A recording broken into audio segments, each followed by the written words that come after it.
Yes, so I believe what you're referring to is there are these nonprofit entities that organize, as the president mentioned, attacks on ICE officers, attacks on Border Patrol agents, organize doxing campaigns, which are a violation of federal law. They break off cement and they bring into riots. They have organized drop points for weapons, organized drop points for gas masks, organized drop points for all the materials necessary to launch a riot. Of course, you saw that during the Black Lives Matter riots as well, too. So there's this whole network of organizations. And I think the key point the president's been making is somebody is paying for all of this. This is not happening for free. And so under the president's direction, the attorney general is going to find out who is paying for it, and they will now be criminally liable for paying for violence. This is wonderful. I like it. Now let's talk to someone who knows a lot more about it than I do, probably you do, Tyler O'Neill. He's the senior editor for the Daily Signal, but more importantly, he wrote a book on this. We've talked to him before called The Woke-topus, about this dark money cabal that is behind all this stuff. Okay, Tyler, help us understand, because this is so far beyond most of our understanding, that this stuff is paid for and organized. I mean, you turn on CNN, you see the animals in the streets, and you think they're just upset citizens. Is that not the case? Yeah, so a lot of this, and sometimes it's hard to prove exactly what's happening, but many times there are organizations that foot the bill for a lot of these protesters. And so you get, when you saw the anti-Israel encampments on college campuses, you saw people who had food and coffee and all sorts of things delivered to them while they're ostensibly protesting and making their voices known. In some cases, people are actually paid to engage in these protests. And so some of that funding, it often comes through NGOs that are connected to what I call the left's dark money network. And this is a series of nonprofits. Some of them don't like being called a network, but they all support left-wing causes. Often, it's the constellation of issues I describe as woke: climate alarmism, critical race theory, gender ideology, and a preference for technocratic government. And they funded the activist groups that staffed and advised the Biden administration using the federal government to push woke ideology on the American people. And that's the focus of the book.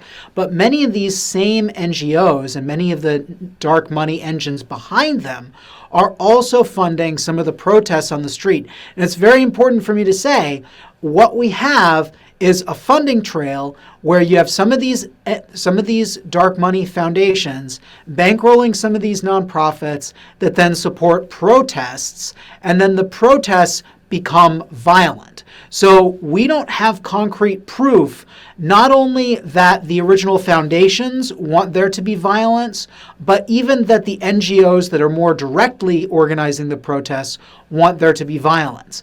And I think they work very hard to separate themselves from that violence, partially because they want to protect themselves from any sort of liability. So what President Trump is going to have to do, and what the FBI and the DOJ are going to have to do, is they follow the money, but then they have to prove somehow that these groups that were bankrolling these protest organizations wanted to engage in violence and wanted this to go forward, because when you are dealing with a RICO case or any sort of case of organized crime, you have to demonstrate not just, there are a lot of things you have to prove. So I'm really glad that President Trump is looking at this.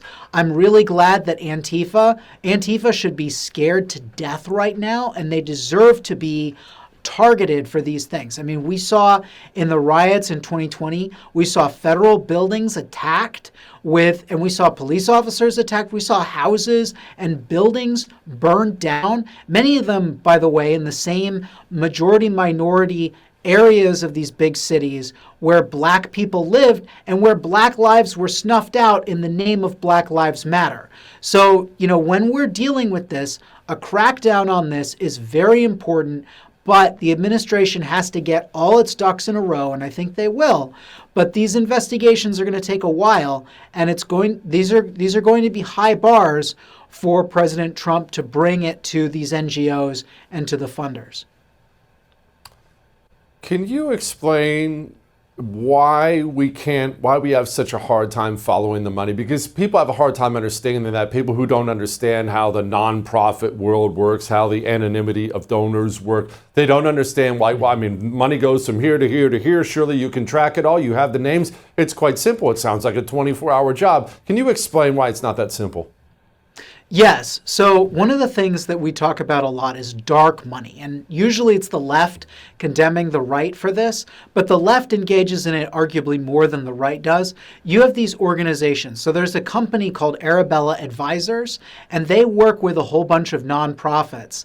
And these nonprofits almost exist to receive money from donors and then take that money and give it to projects that the donors don't want to be specifically connected with. And so these foundations, one of them is called the 1630 Fund. There's a bigger one called the New Venture Fund. They prop up a whole bunch of left-wing causes across the spectrum, mostly often on climate issues, but they often run the gamut.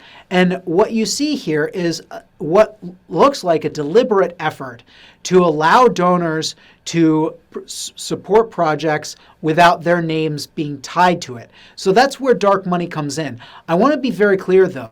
There is nothing inherently nefarious about dark money.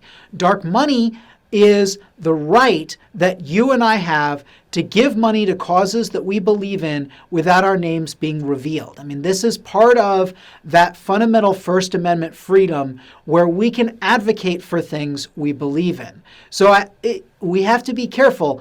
There is a very big difference between funding terrorism and violence, and that's what the president is looking into. And I think it's high time we actually have answers to that. And funding non-governmental organizations that advocate things in the policy arena that people can disagree on.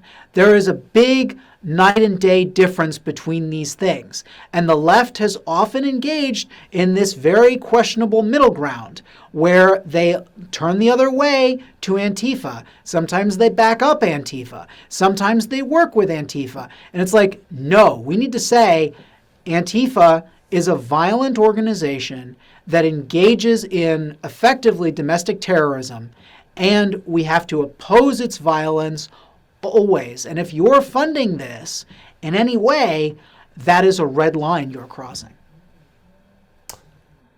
This sounds like, and please correct me if I'm wrong, Tyler. This sounds like it was set up very intentionally and probably with some very expensive lawyers by the left. And therefore, it sounds like this is going to be a very difficult network to take apart for Pam Bondi, the Attorney General. Am I wrong in any of that? No, you're exactly right. When it comes to, they've worked very hard to protect themselves. They have very strong lawyers. I mean, I've been covering the Southern Poverty Law Center for over a decade, and there are so many cases where they should be nailed on defamation, but they have really smart lawyers and they wiggle their way out of it. And when you're dealing with the SPLC, they're rich and established, but they're nowhere near as rich and established as the Open Society Foundations, as Arabella Advisors, as the left's dark money network. So these organizations are very ready to protect themselves. And by the way, I need to say this until I'm blue in the face. I don't have evidence that they directly support or fund any sort of violence or terrorism or anything like that. But what I have seen time and time again is a funding stream connecting much of the left's dark money network to these NGOs that then organize protests that then engage in violence. And I think as the FBI and the DOJ looks at this, they're going to find fertile ground. It's just going to be a hard slog. Do you think they're up to it? I hope they are. I mean, I think I have confidence. So there have been really positive and really negative things we've been seeing from the FBI regards to the Charlie Kirk case. The fact that they had to release 2 persons of interest. Now, we're learning more about one of those persons of interest. It looks as though there are a lot more questions than we have answers to right now, and I think there has been a lot of success in that as well. But this FBI needs to be gearing up and ready because it's going to be a big fight. And I hope they can do it. There are a lot of really smart, effective, competent people in the Bureau right now. And they need to have, a strong steeled will, because this is not going to be easy. And I think it's important to mention, you rightly brought up the Southern Poverty Law Center on the screen there. The SPLC put Turning Point USA on their hate map that includes chapters of the Ku Klux Klan. And they did that in May, just a few months before this horrific assassination of Charlie Kirk. And I'm saying this until I'm blue in the face. But the SPLC had a statement that said, we oppose political violence. That's a tiny step, but I'm sorry, the SPLC needs to put its money where its mouth is. If they oppose political violence, they need, at the very least, to take Turning Point USA off that hate map right away, because that is the smallest thing they can do to show that this is more than just empty words for them. Tyler, thank you, my friend. Appreciate it. I would thank you for coming to my YouTube channel, but I know how brilliant it is, and I know you love it here. So subscribe and watch. We're going to start really ramping things up and putting some funny stuff, some interesting stuff out there, some collaborations. Either way, my YouTube channel is officially the place to be. So stick around.